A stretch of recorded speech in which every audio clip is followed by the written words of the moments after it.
मुंच मुंच कह रही छोड़ दे बार बार। भगवान कहते हैं क्षमा करना, हमने यही सीखा नहीं। मुझे सिर्फ छोड़ना भर नहीं आता, बाकी सब कुछ आता है। जिसको एक बार पकड़ लेता हूं उसको फिर कभी छोड़ता नहीं हूं, ये मेरा स्वभाव है। मैं कैसे छोड़ दूं जब तक तुम्हें गति पर ना पहुंचा दूं, जब तक तुम्हें अपने ठाव पर ना पहुंचा दूं।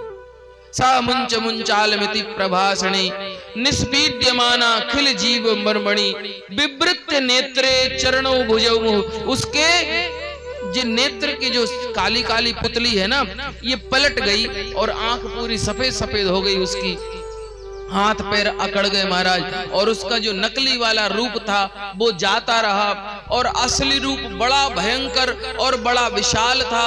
और महाराज वह धड़ाम से बाहर निकली, पहले बाहर निकली और धड़ाम से जमीन पर गिरी और गिरते ही गोविंदाय नमो नमः मृत्यु को प्राप्त हो।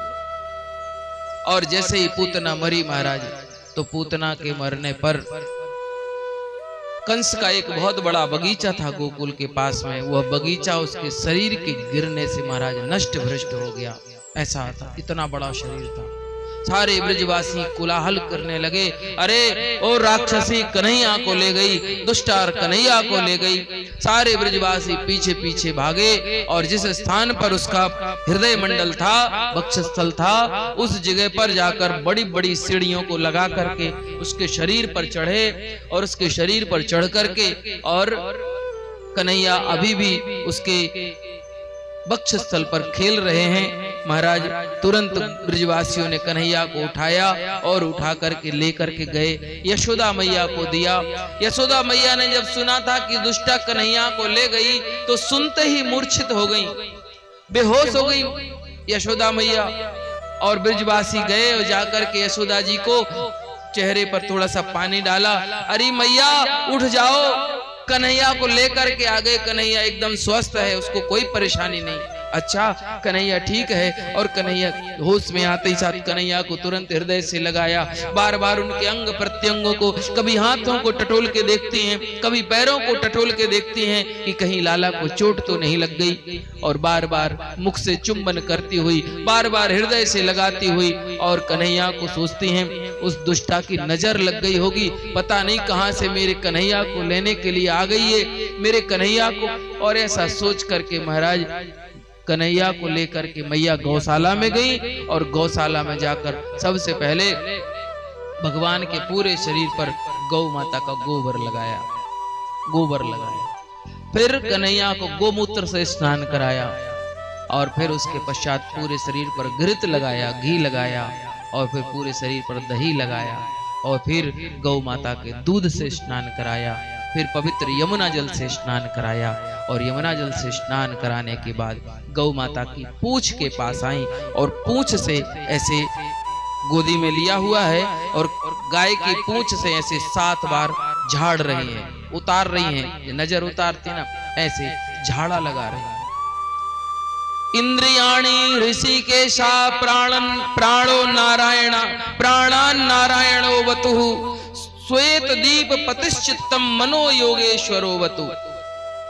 मेरे पुत्र के इंद्रियों की रक्षा भगवान ऋषिकेश करें, मेरे पुत्र के प्राणों की रक्षा भगवान नारायण करें, श्वेत दीप के पति मेरे पुत्र के चित्त की रक्षा करें, और योगेश्वर भगवान मेरे पुत्र के मन की रक्षा करें। भगवान गोद में बैठे बैठे सोच रहे हैं, वाह मैया हमारे इन नामों से हमको झाड़ रही हो, हमारे ही नामों से हमको हमारी नजर उतार रही हो। जैसे कन्हैया कहना चाहते हो, अरे मैया जैसे कन्हैया से कहना चाहती हो कि लाला तुम्हें भी नहीं पता, तुम्हारे नाम के आगे कुछ नहीं हो। जो काम तुम्हारा नाम कर सकता है वो काम तुम भी नहीं कर सकते। कहां लग कहूं मैं नाम बढ़ाई, राम न सकही नाम गुण गाई। भगवान अपने नाम की महिमा को स्वयं नहीं जानते, ऐसे है भगवान का नाम, क्योंकि भगवान का नाम संसार सागर से प्राणी को तार देता है। ये भगवान की महिमा है, नाम की महिमा है। अपतु अजामिल गज गनिकाऊ भय मुकुट हरि नाम प्रभाव। अपतु अजामिल, अजामिल कैसे तरा? वो यज्ञ हवन करके नहीं, भगवान का नाम जप करके। गज गनिकाऊ, गजेंद्र हाथी जो था भगवान का नाम बोल करके तर गया। गणिका, एक गणिका थी, एक वेश्या थी, तोते को राम राम पढ़ाती हुई और मुक्ति को प्राप्त हो गई। सदन कसाई भगवान का नाम जप करते हुए तर गया। तो भगवान के नाम की बड़ी महिमा है महाराज। आज इस पूतना उद्धार की कथा में भगवान के नाम की महिमा भी यहां बताई गई। अच्छा, भगवान के नाम की जो महिमा है वो बड़ी अद्भुत है। कहते हैं, एक सुंदर आख्यान आता है कथा का नाम की महिमा पर। त्रेता युग की बात है, और जब भगवान श्री राम समुद्र के तट पर समुद्र से मार्ग मांगने के लिए प्रयासरत हैं। 3 दिन तक भगवान उपवास करते हुए और समुद्र से प्रार्थना करते रहते हैं कि हे समुद्र, हमको लंका तक जाने के लिए मार्ग दे दो। पर समुद्र ने सुनी नहीं।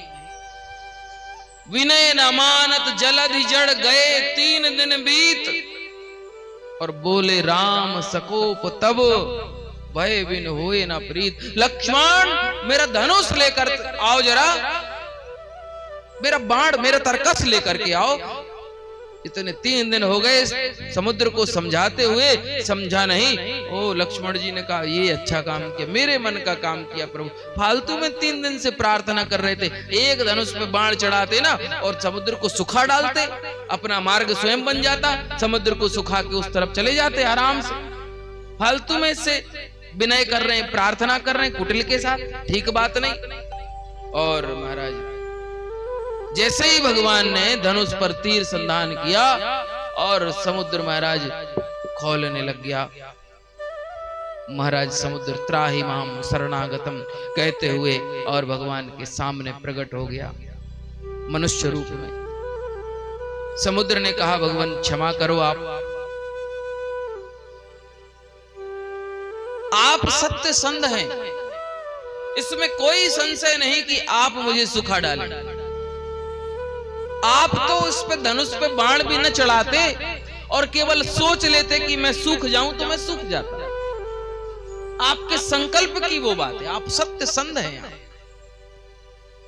परंतु भगवान, मैं निवेदन करूं, संसार में जितने जीव हैं, स्थल पर जितने जीव रहते हैं, जहां पर धरती है, उस धरती पर जितने जीव रहते हैं उससे कई गुना ज्यादा जीव हमारे गर्भ में रहते हैं, समुद्र में रहते हैं, उससे ज्यादा जलचर है।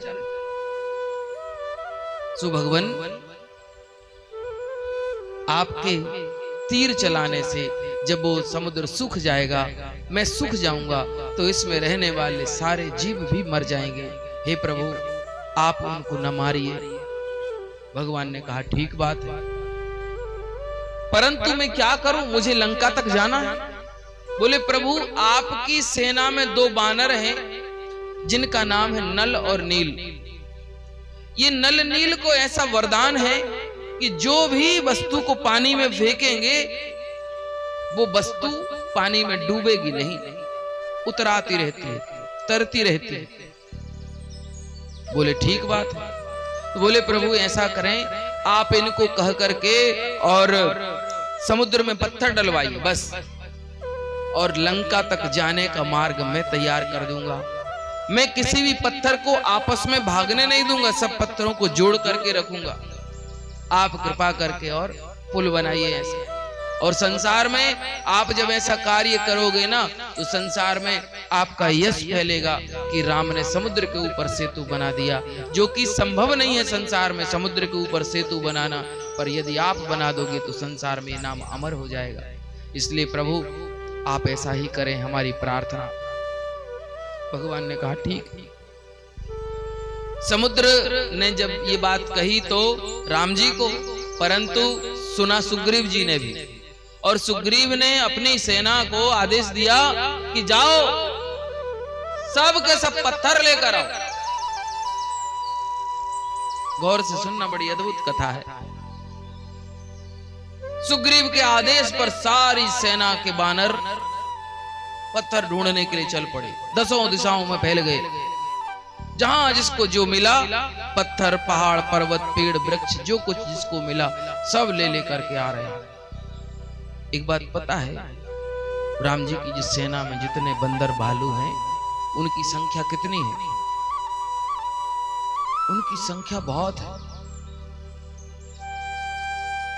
रावण का एक दूत जब राम जी की सेना का मुआयना करने के लिए आया, देखने के लिए, और जब वो रावण के पास वापस गया गुप्तचर, रावण ने पूछा कि बता कितने सेना है, कैसा कैसा उनकी रणनीति है, कैसा कैसा उनका युद्ध का सब कुछ जो जो बनाया है उन्होंने, वो सब कुछ बता मुझे, कितनी सेना है। तो वो दूत कहता है, अस में सुना श्रवण 10 कंधर, पदुम 18 जूथप बंदर। अस में सुना श्रवण 10 कंधर। हे 10 कंधर, हे दशानन, हे दशग्रीव, हे रावण, हे लंकेश, मैंने सुना है कि राम जी की सेना में 18 पदम तो केवल सेनापति हैं। यूथप, यूथप मतलब यूथ का पति, यूथप। इतने 18 पद में तो केवल सेनापति है। और एक सेना में 1000 बंदर तो होते ही हैं। तो सोचो जरा कितनी बड़ी सेना, पदम की संख्या कितनी होती है? मास्टर साहब बैठे वो बताएंगे। इकाई, दहाई, सैकड़ा, 1000, 10,000, लाख, 10 लाख, करोड़, 10 करोड़, अरब, 10 अरब, खरब, 10 खरब, नील, 10 नील, शंख, 10 शंख, फिर पदम आता है, पदम, 10 पदम, इतनी बड़ी संख्या, 0 0 0 0 0, इतने जीरो। और 18 पदम तो केवल सेनापति हैं, और उनकी 1-1 आप संख्या मान लो सेना। बाप रे बाप। अच्छा, रावण थोड़ा सा गणित में कमजोर रहा होगा पक्का, जो भी है समझ नहीं पाया उस बात को, लेकिन उस दंभ को, क्योंकि अगर गणितज्ञ होता तो वो सेना के महत्व को समझ जाता और भगवान से फिर बैर मोल न लेता, लेकिन उस बात को न समझ पाया। और वो तो कहता था कि बंदर मनुष्य आदि तो हमारे आहार हैं। इतनी बड़ी सेना और इतने सारे पत्थर लेकर के आए।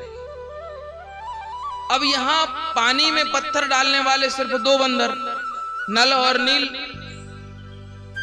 लंबी लाइन लग गई होगी पत्थर लेकर के, और सब बंदर जो है ना अपने अपने पत्थर, अपनी बारी की प्रतीक्षा करने की, कब मेरी बारी आएगी और मेरा पत्थर नल नील अपने हाथ में लेकर समुद्र में छोड़ेंगे।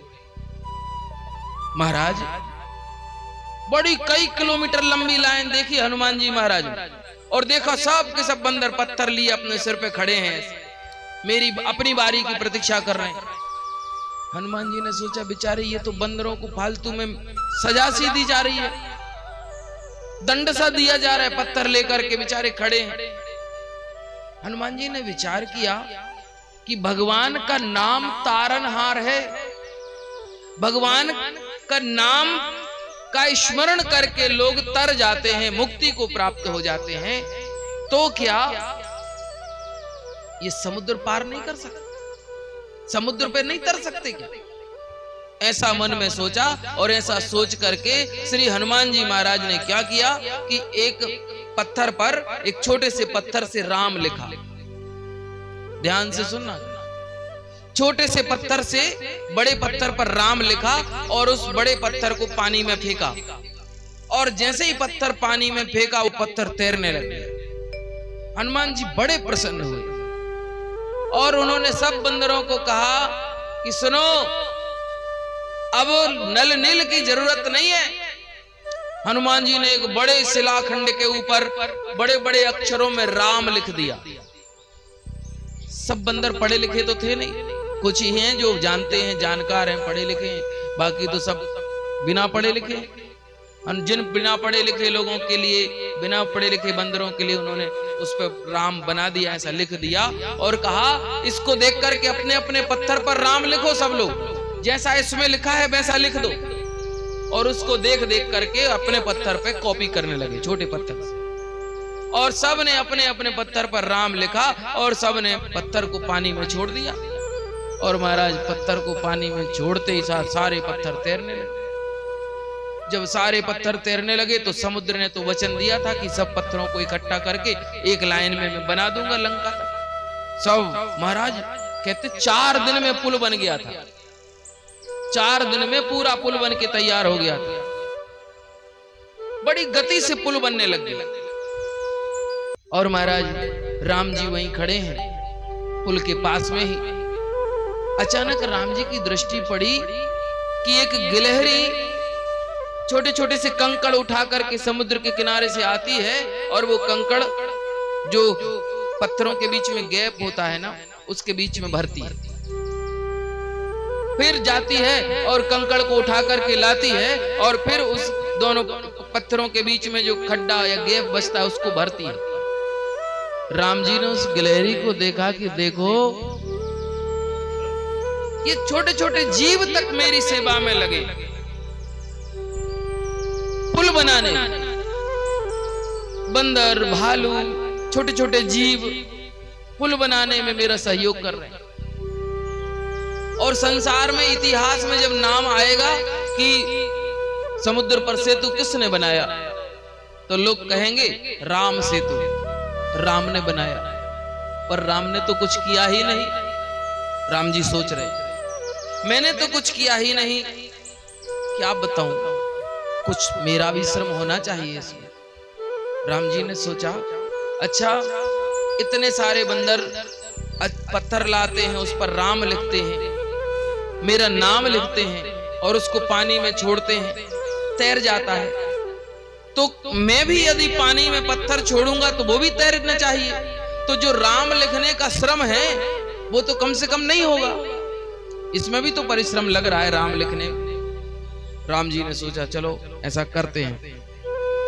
पर अगले ही पल राम जी ने सोचा कि यदि मैंने पत्थर पानी में छोड़ा और वो डूब गया तो फालतू में हंसी हो जाएगी, संसार के लोग कहेंगे कि बताओ राम जी के हाथ का पत्थर पानी में जो है वो डूब गया। राम जी ने सोचा पहले परीक्षा करके देख ले, और दूर तक चले गए। समुद्र के किनारे किनारे एक पत्थर हाथ में लिए थे छोटा सा, और वो पत्थर लिया और दूर जाकर के उन्होंने समुद्र में ऐसा फेंका, और जैसे ही समुद्र में पत्थर फेंका और वो पत्थर डूब गया। और जैसे ही पत्थर डूबा तो राम जी ने सोचा अच्छा हुआ किसी ने देखा नहीं, फालतू में अभी हंसी होती। और जैसे ही राम जी पीछे लौटने लगे तो जस्ट पीछे हनुमान जी खड़े राम जी तो अचानक चौंक गए हनुमान जी को देखकर। हनुमान जी आप यहाँ कब पधारे? तो बोले प्रभु मैं क्या बताऊं, मैं तो सदा आपका सेवक हूं, जहां जहां आप जाते हो परछाई की भांति आपके साथ साथ ही रहता हूं। तो हनुमान तुमने यहाँ पर कुछ देखा क्या? बोले प्रभु सब कुछ देखा, जो जो यहाँ पर हुआ वो सब देखा हमने। राम जी ने सोचा शायद ये ना देखा हो, फिर भी पूछ लेते क्या क्या देखा हनुमान जी तुमने? बोले प्रभु आप वहां से आए, आपने एक पत्थर उठाया और पत्थर इतनी दूर आकर के समुद्र में फेंका, वो पत्थर पानी में डूब गया, ये सब मैंने देखा। राम जी तो उदास हो गए और कहने लगे हनुमान जी देखो तो सही, मेरा नाम लिखा हुआ पत्थर पानी में फेंकते हैं तो पत्थर तैर जाता है, और जिस पत्थर को मैं ही छोड़ रहा हूं पानी में वो डूब जा रहा है। हनुमान जी मुस्कुराए। ज्ञानी नाम अग्रगण्य में है ना, ज्ञानियों में अग्रगण्य, और उनके समान ज्ञानी कौन होगा? हनुमान जी किसी। हनुमान जी ने कहा प्रभु आपको आश्चर्य लग रहा होगा इसमें, पर हमको कोई आश्चर्य नहीं हो रहा है। राम जी ने कहा अच्छा हनुमान जी आपको क्यों आश्चर्य नहीं हो रहा है? इसलिए प्रभु क्योंकि आपके नाम का आश्रय पाकर प्राणी भवसागर से पार हो जाता, भवसागर से। इस समुद्र से पार होने की तो बात क्या है, आपके नाम का आश्रय पाकर भवसागर से जीव पार हो जाता है, तर जाता है, पर जिसको आप ही छोड़ दोगे ना, उसका डूबना पक्का है। इसलिए प्रभु इसमें कोई आश्चर्य नहीं, आपने आपका छोड़ा हुआ तो डूबेगा ही डूबेगा, आपका नाम का आश्रय पाकर तर जाएगा। राम जी वहां से आए, पुल बड़ी गति से बनने लग गया। अच्छा, ये रावण का जो नेटवर्क था इतना उच्च कोटि का था कि यहां कुछ भी होता था ना रामदल में, रावण को पता चल जाता वहां क्या क्या हो रहा है। और रावण को पता चला कि राम ने समुद्र पे सेतु बना लिया है। पूरे लंका में चर्चा चल रही है कि राम बड़े चमत्कारी हैं भैया, समुद्र के ऊपर आज तक पूर्व में कभी भी ऐसा नहीं हो पाया कि किसी ने समुद्र पे सेतु बांधा हो, लेकिन राम ने सेतु बांध दिया समुद्र के ऊपर। एक दूत गया रावण के पास और कहा, महाराज लंका में राम की बड़ी प्रशंसा हो रही है, लंका में जहां देखो वही राम के चर्चे हो रहे हैं, सब सोच रहे हैं कि बताओ राम बड़े चमत्कारी हैं, राम बड़े चमत्कार।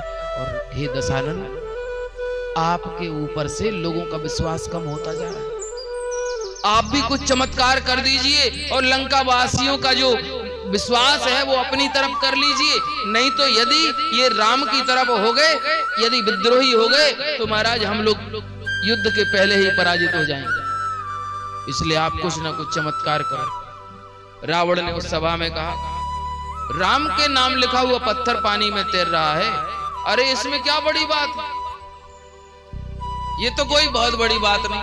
अच्छा, अहंकार के साथ साथ ही बड़बोला भी रावण, कुछ भी बोल देता है, बकवास करने वाली बात। कह रहे इसमें क्या बड़ी बात है, राम नाम लिखा हुआ पत्थर पानी में तैर गया, अरे रावण लिखा हुआ पत्थर भी पानी में तैरेगा।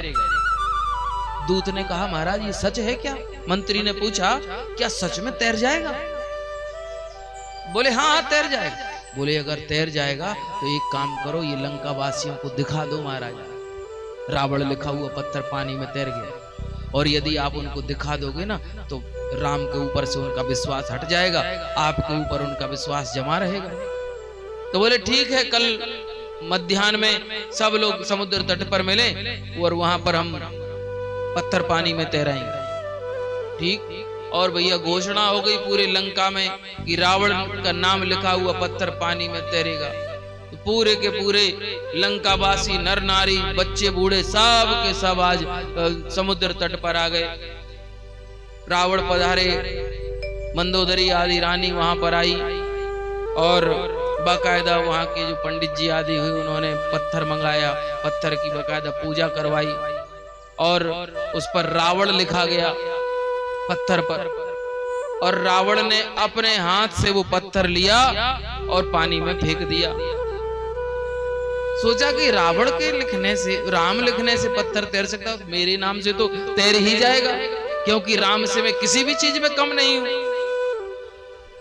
राम से तो मेरा प्रताप ज्यादा ही है। मैंने 10 दिशाओं पर शासन किया, ब्रह्मा आदि हमसे आज्ञा लेकर के हमें वेद सुनाने आते हैं, इंद्र आदि दिक्पालों को मेरे पुत्र ने जो है बंदी बना करके रख दिया, शनि को मैंने अपनी सीढ़ी में बांध करके रखा हुआ है, सारे देवता मुझसे भयभीत होते हैं, तो क्या ये पत्थर तैरेगा नहीं? तो उसने बाकायदा रावण लिखा और रावण लिख करके पानी में पत्थर फेंक दिया। जयकारा लग रहे थे, लंकापति रावण की जय जयकार के नारे लग रहे थे, और उसी समय जैसे ही पत्थर पानी में फेंका और तुरंत ही वो पानी में पत्थर डूब गया, और जैसे ही वो पानी में डूबा जयकारे सारे बंद हो गए, सब एकदम शांत हो गए, एकदम शांति छा गई, कोई इधर उधर छोटी सी भी बात नहीं। सबको प्राणों का भय है कि अगर किसी को हंसी भी आ गई यदि तो रावण कहीं मरवा ना दे, इसलिए चुपचाप सब खड़े रहे हुए। रावण की तरफ मंदोदरी देख रही है, मंदोदरी ने रावण की तरफ देखा तो रावण बड़े टेंशन में, रावण कुछ मुंह में ऐसे मंत्र होंठ चलाते हुए कुछ मंत्र जैसा बोल रहा था, और उसी समय क्या देखे कि थोड़ी ही देर में जो पत्थर पानी में डूब गया था वो तैरते हुए ऊपर आ गया, और जैसे ही वो पत्थर पानी में तैरते हुए ऊपर आया, फिर तो क्या है, लंकापति रावण की जय जयकार होने लगी और सब लोग बड़े प्रसन्न और आपस में कहने लगे, राम ही चमत्कारी नहीं, हमारे लंकेश भी चमत्कारी हैं। राम के नाम लिखा हुआ पत्थर ही पानी में नहीं तैरता, हमारे रावण का भी लिखा हुआ पत्थर पानी में तैरता है। पूरा लंका आज अत्यंत प्रसन्न है, सिर्फ रावण को छोड़। रावण ने आज रात्रि में भोजन भी नहीं किया और सो गया और ऊपर की तरफ देख रहा है लगातार, नींद भी नहीं आ रही है, बस लेटा है, किसी से बात भी नहीं कर रहा। मंदोदरी आधी रात में उनके पास बैठी और कहा, क्या बात है दशानन, आपको नींद नहीं आ रही? आज तो खुशी का समय है, आज तो खुशी का दिन है, आपको तो खुश होना चाहिए, लेकिन आप जब से वहां से लौटे हो, मध्याह्न काल के बाद से समुद्र के किनारे से लौटे हो, तब से आप बड़े उदास लग रहे हो।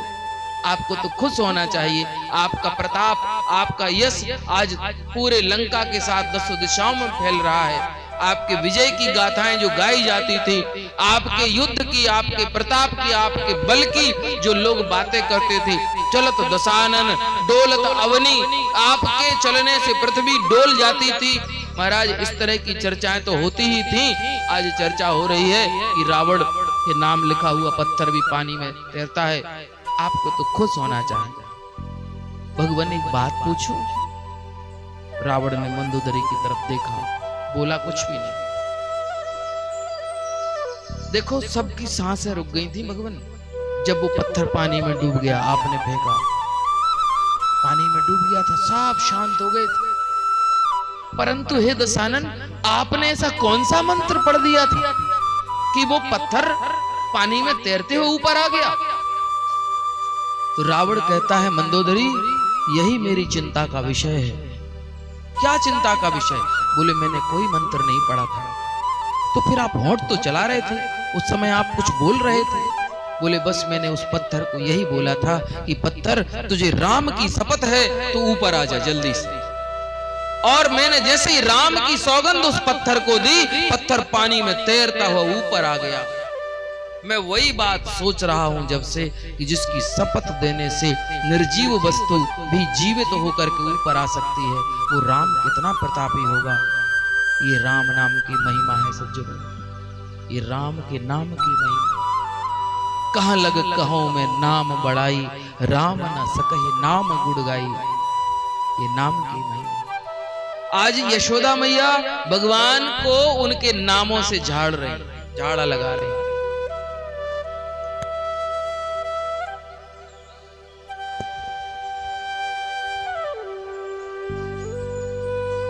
इंद्रियाणि ऋषिकेशा प्राणा नारायणो बतु, श्वेत दीप पतिश्चित्तम मनो योगेश्वरो बतु।